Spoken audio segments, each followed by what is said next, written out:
Hello everyone, आप लोगों का स्वागत है मेरे यूट्यूब चैनल में जिसका नाम है अमित शोहल। तो गैस आज मैं डिस्कस करने वाला हूँ बहुत ही ज़्यादा इंपॉर्टेंट टॉपिक। वो है ऑप्शनल। बहुत ज़्यादा इंपॉर्टेंट रोल होता है इसका मेंस एग्जामिनेशन में। और ये टाइम बहुत इंपॉर्टेंट है इस टाइम हमारे को जानने के लिए कौन सा ऑप्शनल हमने लेना है और कौन सा हमारे लिए ठीक नहीं रहेगा। पूरा डेटा एनालिसिस है।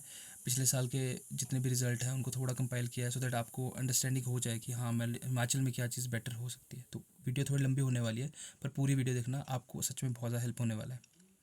तो एजेंडा है वीडियो के 6 फेज़ में डिवाइड कर दिया है। तो फर्स्टली सबसे इंपॉर्टेंट इंस्ट्रक्शन ही होंगे, क्योंकि ये वीडियो इस टाइम पे इंपॉर्टेंट कुछ बच्चों के लिए होंगी जो बहुत अच्छी प्रिपरेशन कर रहे हैं और जिन्हें पूरा कर लिया है अपने प्रिपेयर। ऑप्शनल उनके लिए डेफिनेटली नहीं है।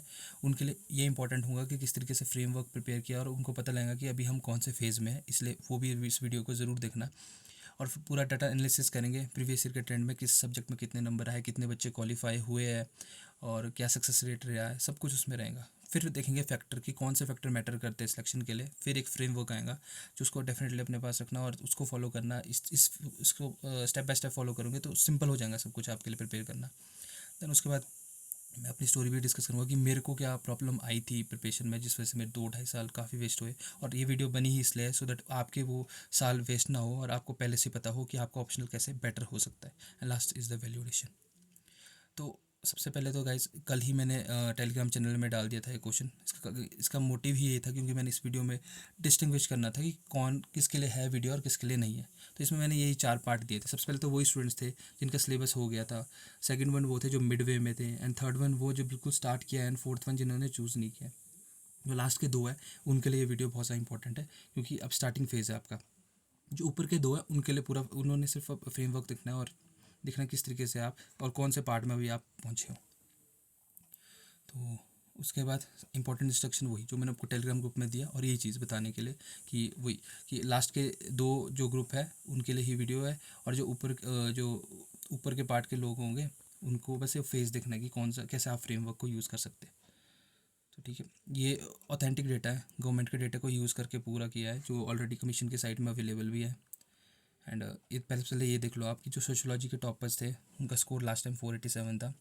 76 और 81 मार्क्स आए हुए उनके। आप 100 में से 100 आफ्टर 100 हुए दोनों के दोनों। देन PSIR का देखोगे तो टॉपर 477 आए थे नंबर इनके। 74 पहले पेपर में और 80 नंबर दूसरे एग्जाम में आए थे। एंड हॉर्टिकल्चर में आप देख सकते हो कि 87 एंड 89 काफ़ी ज़्यादा नंबर आए हुए हैं, क्लियरली आप देख सकते हो। And for forestry 81 and 88। तो कंपेयर देखें तो हॉर्टी और फॉरेस्ट्री में ज़्यादा आया है as compare to PCR and socio. तो अब ये चीज़ भी थी जिनका मैंने भी दिया है 477 में PSR में ऑलरेडी सिलेक्टेड थे। पर आप देख सकते हो कि हिंदी में नंबर 36 थे, इस रीज़न से ये रह गया। अदरवाइज़ मैंने इसकी पूरी एक वीडियो बनाई थी हिंदी का कितना बड़ा फेयर है, उसमें प्रॉपर सबके नंबर शो किए थे कि किस तरीके से कौन बच्चे कहाँ रह गए और कैसे आप इम्प्रोवाइज़ कर सकते हो। तो उसको भी ज़रूर देखना आप। तो सबसे पहली बात थी कि 668 बच्चे क्लियर होते हैं जिसमें 599 ही अपेयर होते हैं मेंस के एग्जामिनेशन के लिए लास्ट ईयर। और इसमें फॉरेस्ट्री के ही टॉपर थे जो भी नंबर देखे 489। तो सब्जेक्ट वाइज डिवीजन किया है, जैसे आप देख सकते हो कि कितने कितने स्टूडेंट्स आए थे। जैसे आपको दिख रहा है कि सोशियोलॉजी में 82 स्टूडेंट्स था जिन्होंने दिया है। PSR में 61, एंथ्रो में 52, फॉरेस्ट्री में 43, पबैड में 47, फिजियोलॉजी में 36, हॉर्टिकल्चर में 35, इकोनॉमिक्स में 29 एंड अदर्स जो पार्ट है उसमें 140 है। तो इतने 599 आपको पेपर दिख रहे हैं, बस ज़्यादा सोशियो और PSR में ही थे जो मुझे यहाँ नज़र आ रहे हैं। तो उसके अलावा आप देख सकते हो कि सक्सेस रेट कैसा रहा। तो सक्सेस रेट आपके सामने यहाँ दिख रहा है। सबसे ज़्यादा सोशियो में देखोगे सिर्फ 12 बच्चे ही हुए थे, तो 14% का सक्सेस रेट है।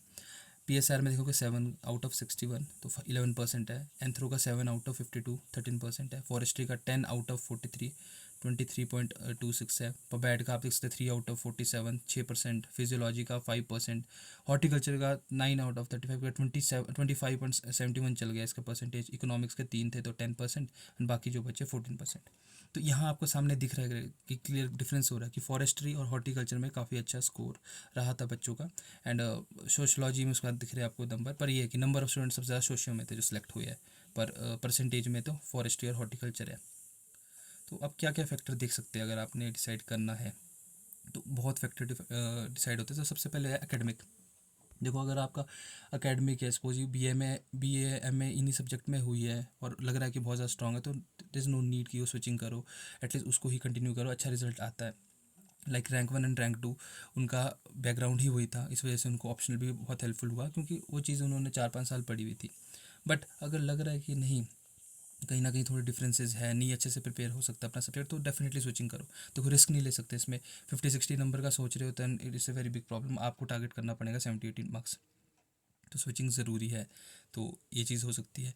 दूसरी चीज़ कि ट्रेंड को फॉलो कर रहे हो तो क्लियरली दिख रहा है कि फॉरेस्ट्री हॉर्टिकल्चर की तरफ जा सकते हो। पर अगर नंबर ऑफ स्टूडेंट्स की तरफ जाओगे तो आपको दिख रहा है कि सोशियो और PSR एक ऑप्शन होने वाला है। तो इस तरफ भी जा सकते हैं अगर आपने थिंकिंग अपनी करनी है। एंड उसके बाद यही जो मैंने उसमें फर्स्ट पार्ट में बताया था कि अगर स्विचिंग करें तो स्विचिंग कई बार अच्छी काम करती भी है। काफ़ी ज़्यादा इंजीनियर्स होते हैं जो बाद में सोशियो और PSR लेते हैं, उनको अच्छे रिजल्ट मिलते हैं, उनको बहुत अच्छे मार्क्स आते भी हैं। तो स्विचिंग भी काफ़ी इंपॉर्टेंट है, कर सकते हो अगर अपने सब्जेक्ट में आपने नहीं करना है। एंड देन उसके बाद अगर है आपकी नज़र में कोई जिसने ऑलरेडी पेपर क्लियर किया है, जिसको अच्छी अंडरस्टैंडिंग, उनसे थोड़ी गाइडेंस ले सकते हैं। पर ये कोई रिकमेंडेशन नहीं है, ऑलरेडी सारी चीज़ें ऊपर के 3 पॉइंट में क्लियर हो जाएंगी, एक डिसीजन में आप पहुंच ज़रूर जाओगे। तो अब जितना देखें तो एक फ्रेमवर्क है, ये बहुत इंपॉर्टेंट होता है कि किस तरीके से डिसाइड किया जाए। तो सबसे पहले कि शॉर्ट लिस्ट कर दिया अपने ऑप्शन। अब देखो दो चीज़ें लेके सकते हो, सबसे ज़्यादा ट्रेंड में चलोगे तो फॉरेस्ट्री हॉर्टिकल्चर है, अगर नंबर ऑफ स्टूडेंट लेंगे तो सोशोलॉजी PSR। इससे इतना पड़ गया है कि एटलीस्ट कुछ सब्जेक्ट ही आप डिसाइड करने हैं, ज़्यादा सब्जेक्ट की तरफ आपने जाना नहीं है। तो सपोज करो अगर फॉरेस्ट एंड हॉर्टिकल्चर लिया तो एटलीस्ट आपका 50% टास्क कंप्लीट हो गया है। अब दो सब्जेक्ट में ही डिसाइड करना है कि अब हमने आगे पढ़ना क्या है। तो उसके सबसे पहले चीज़ ये होती है कि हमने सिलेबस पे जाना है। तो सिलेबस पे हम खुद पढ़े, पहले लग रहा है कि हाँ GS की अगर अंडरस्टैंडिंग है तो देखो ना कितना ज़्यादा कन्फ्लिक्ट हो रहा है, कितने ज़्यादा टॉपिक सेम है। तो और कुछ टॉपिक है ज़्यादा टेक्निकल का, तो वो पढ़ सकते हो कि नहीं पढ़ सकते, तो खुद उसको पढ़ना शुरू करो। और अब लग रहा है कि शायद से नहीं इतनी अंडरस्टैंडिंग के टॉपिक समझ नहीं पा रहे हो, तो यूट्यूब में इंट्रोडक्शन वीडियोस सब ऑप्शनल की होती है। UPSC का भी सिमिलर है, लाइक सोशियो जैसे मेरा था उसमें थोड़ा सा डिफरेंस आता है लास्ट में, अदरवाइज चीज़ें सिंपल है, अंडरस्टैंडिंग के लिए तो बेस्ट होता है। तो वैसे ही आप एक इंट्रोडक्टिव वीडियो देख सकते हो सिलेबस की, उससे आपको एक आइडिया मिल जाएगा हाँ मैंने जो पढ़ना है वो कैसे पढ़ना है, और दोनों सब्जेक्ट का देखना है आपने।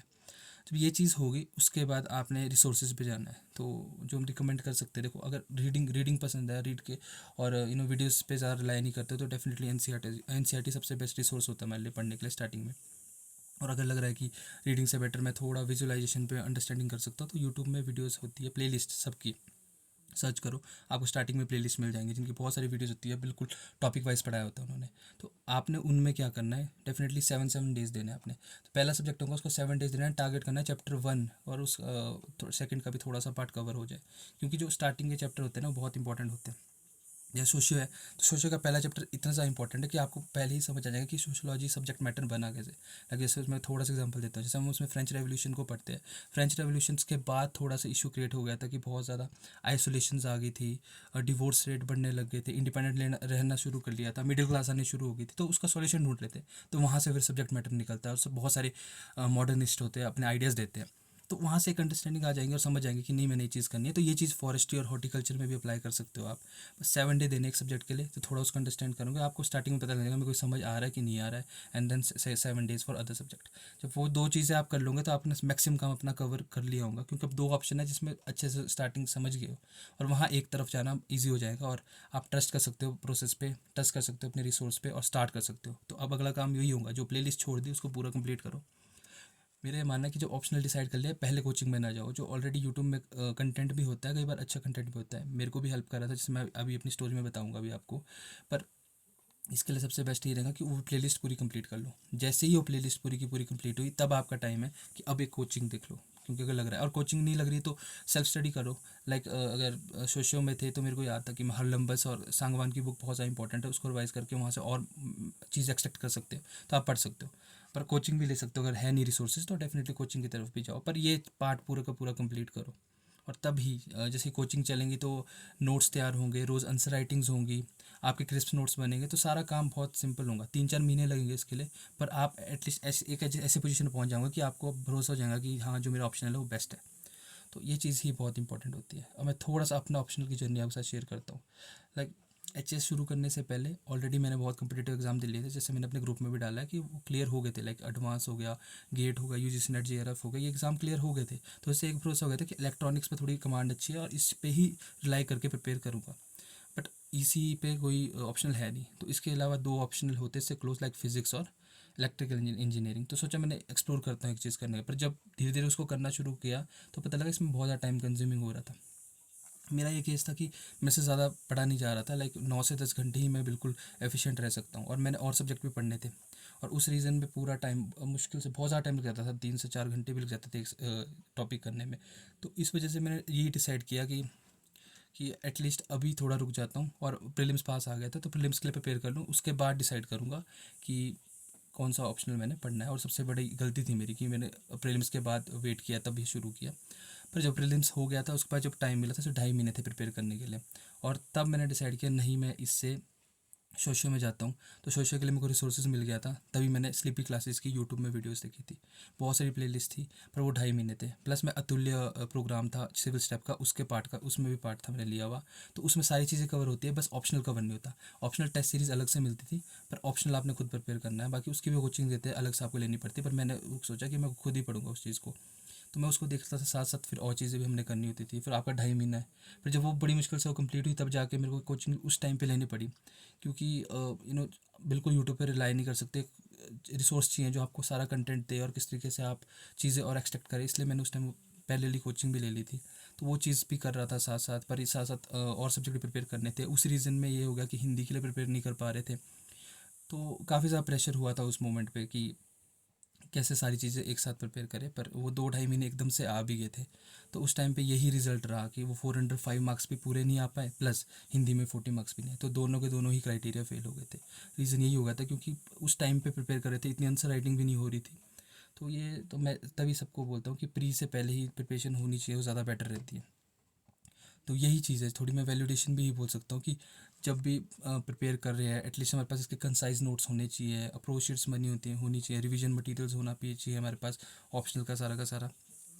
और सबसे पहले ही वही कि प्रीलिम से पहले पेपर 1 तो एटलीस्ट कंप्लीट हो, और पेपर 2 फिर पढ़ना शुरू करो। और जो थोड़ा दो हमारे को 2 हफ्ते मिलते हैं, 14 डेज मिलते हैं जब प्री का रिजल्ट आना होता है, तो उसको भी यूटिलाइज़ करो। उस टाइम पे भी आप जो बैकलॉग है हमारे ऑप्शनल के, उनको कवर कर सकते हो। ये पूरी की पूरी मैंने अपनी जर्नी में सीखा। जैसे आप यहाँ देख सकते हैं, पेपर के टाइम पे छोटे से क्रिप्स नोट्स थे बने हुए, ताकि जब मैं गाड़ी में बैठा होता उससे पहले मैं इनको रिवाइज़ कर लूँ, सो दैट थिंकर्स के नाम मेरे दिमाग में आ जाए और एकदम से मैं वहाँ पर पुट कर लूँ। इस तरह से शीट्स बननी बहुत ज़रूरी होती है हर एक सब्जेक्ट के लिए। सोशो की बात नहीं करा, आप अगर हॉर्टिकल्चर फॉरेस्ट्री भी फॉलो करेंगे, ये चीज़ बहुत हेल्प करेंगी, क्योंकि इन दैट हम बल्कि कंटेंट पढ़ तो लेते हैं, पर इंपॉर्टेंट वही रहता है जो उस टाइम याद आए। तो उतने सारा कंटेंट पढ़ने का फिर फ़ायदा नहीं रहता। तो वही चीज़ इसमें में देख सकते हैं आप। फिर दूसरी चीज़ गाइस ये है कि ऑलरेडी ग्रुप में 150 से ज़्यादा लोग कनेक्ट हो गए हैं, रोज़ 10 MCQ प्रैक्टिस कर रहे हैं, और सी सेट संडे को भी डालते हैं। और मैं आज भी मैंने वो क्वेश्चन थोड़े क्रोनोलॉजी के डाले थे, क्योंकि HS में 10 से 12 क्वेश्चन क्रोनोलॉजी के पूछते हैं। तो ऐसे क्वेश्चन प्रैक्टिस करेंगे, थोड़ा सा कॉन्फिडेंस बढ़ेगा, और रोज़ प्रैक्टिस होगी। तो टेलीग्राम चैनल को भी ज़रूर ज्वाइन करना, आपकी प्रैक्टिस होंगी, और काफ़ी नई अपडेट्स भी मैं उसमें देता रहता हूँ। तो गाइज आई होप आपको वीडियो अच्छी लगी होगी। जो मेरा मकसद था एटलीस्ट आप लोग को समझ आए और एक अच्छे ऑप्शनल की तरफ आप जाए, क्योंकि ये बहुत इंपॉर्टेंट रोल है। और शायद से आपकी सारी क्यूरी क्लियर होगी, अगर है कुछ तो कमेंट सेक्शन में टेलीग्राम चैनल है मेरे को, आप भेजना। Thank you so much.